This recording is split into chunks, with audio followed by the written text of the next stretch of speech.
కొల్లేరు సరస్సు పరిధిలో ఇప్పటి వరకు 5,000 ఎకరాల్లో ఆక్రమణలు తొలగించామని, మిగిలిన ఆక్రమణలు కూడా తొలగించే పనిలో ఉన్నట్లు సుప్రీంకోర్టుకు ప్రభుత్వం తెలిపింది. మరింత సమాచారం మా ప్రతినిధి అరుణ్ అడిగి తెలుసుకుందాం. అరుణ్, కొల్లేరు సరస్సు సరిహద్దుల వ్యవహారంపై సుప్రీంకోర్టులో ప్రభుత్వం సమర్పించిన అఫిడవిట్ వివరాలు చెప్పండి. కొల్లేరు సరస్సు ఆక్రమణలకు గురవుతోంది. గతంలో నిర్ణయించినటువంటి విధంగా కాకుండా కోర్టు పరిధి నుంచి దాటిపోయి కోర్టులో అనేక ఆదేశాలు వచ్చినప్పటికీ, రాష్ట్ర హైకోర్టు, సుప్రీంకోర్టు అనేక సందర్భాల్లో ఆదేశాలు ఇచ్చినప్పటికీ ఆక్రమణను తొలగించడంలో అలసత్వం ప్రదర్శిస్తున్నారంటూ గతంలో దాఖలైనటువంటి ఓ పిటిషన్ పై ఈ రోజు justice B R Gavai, justice Augustine George, justice Vinod చంద్రన్లతో కూడినటువంటి సుప్రీంకోర్టు త్రిసభ్య ధర్మాసనం ఈ రోజు విచారణ చేపట్టింది. ఈ విచారణలో సందర్భంగా గత ఏడాది డిసెంబర్ లో ఇచ్చినటువంటి ఆదేశాలకు అనుగుణంగా తాము ముందుకు వెళ్తున్నట్లుగా రాష్ట్ర ప్రభుత్వం సుప్రీంకోర్టుకు ఒక అఫిడవిట్ సమర్పించింది. ఈ అఫిడవిట్ ప్రకారం గత ఏడాది అక్టోబరు నుంచి తాము ఆక్రమణల తొలగింపు ప్రక్రియను చేపట్టామని, ఇప్పటి వరకు సుమారు 5,000 ఎకరాలకు పైగా ఆక్రమణలు తొలగించి సరస్సును పునరుద్ధరిస్తున్నట్లుగా రాష్ట్ర ప్రభుత్వం సుప్రీంకోర్టుకు నివేదించింది.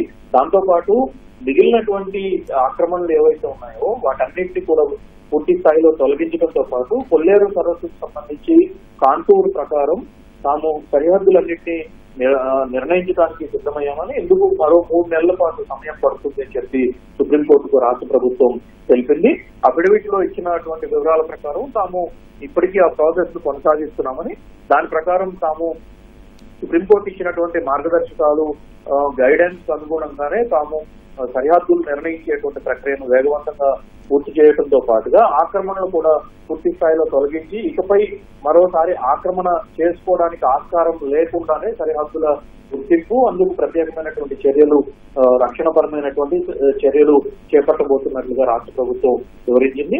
రాష్ట్ర ప్రభుత్వం ఇచ్చినటువంటి అఫిడవిట్ పరిశీలించినటువంటి త్రిసభ్య బిఆర్ గవాయ్ నేతృత్వంలోని త్రిసభ్య ధర్మాసనం మరోసారి తాము ఈ కేసు విచారణ చేపడతామని మార్చి 19వ తేదీకి వాయిదా వేస్తూ ఆ లోపు తీసుకున్నటువంటి ఇప్పటి వరకు తీసుకున్నది, ఇప్పటి నుంచి తీసుకున్నటువంటి చర్యలతో కూడినటువంటి ఒక నివేదికను తమ ముందు ఉంచాలని చెప్పి ఆదేశాలు జారీ చేసింది. మరో 3 నెలల పాటు తాము కృషి చేయాల్సి ఉంటుంది. సరిహద్దులు నిర్ణయించడానికి తమకు కొంత సమయం, 3 నెలల పాటు సమయం ఇవ్వాలి అన్నటువంటి రాష్ట్ర ప్రభుత్వ విజ్ఞప్తికి సుప్రీంకోర్టు అంగీకరించి తదుపరి విచారణను మార్చి 19కి వాయిదా వేస్తూ ఆ లోపల తీసుకున్నటువంటి చర్యలు, తీసుకోబోయేటువంటి కార్యాచరణ, చేపట్టబోయేటువంటి కార్యాచరణతో కూడినటువంటి ఒక నివేదికను అఫిడవిట్ రూపంలో ఇవ్వాలని చెప్పి ఆదేశాలు జారీ చేసింది. అశ్విని, ధన్యవాదాలు అరుణ్.